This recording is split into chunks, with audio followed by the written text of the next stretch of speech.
Episode 8 of All of Us Are Dead picks up with Yunji walking through the school grounds.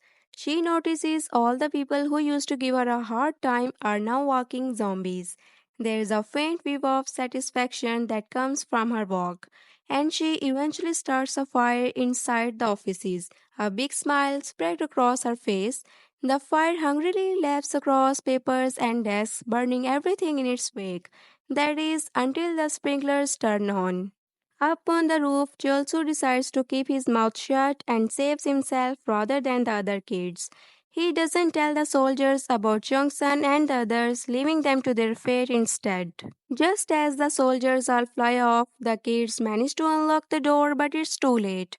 Now, in the middle of this big skirmish, Namra's strange powers manifest, saving Jungsun from the wrath of Queen Am and knocking him back down the stairs.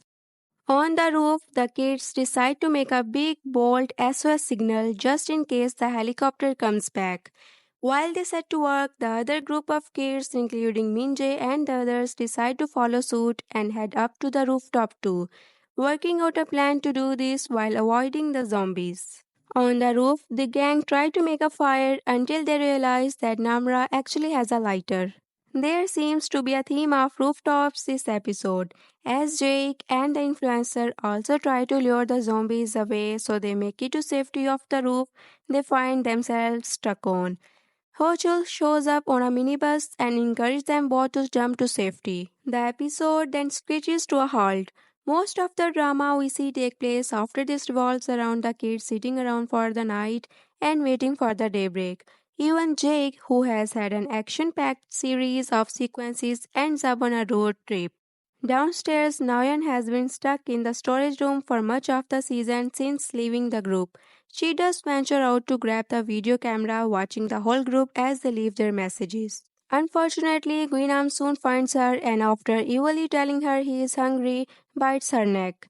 Now it will be interesting to see if she turns into another of these superpowered zombies like Namra or just like the infected. We shall see. Up on the roof, the group who all start talking about how they feel and their lives.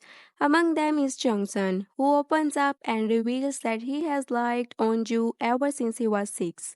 When Onju leaves the group to get some space, Sohyo gives an approving nod for him to go and talk to her. Onju simply tells him to leave.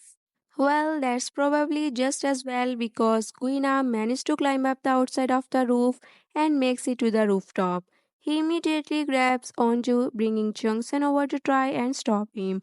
That's just what he wanted, as he slams Jungsun down to the ground and begins pushing his thumbs into Jungsun's eye.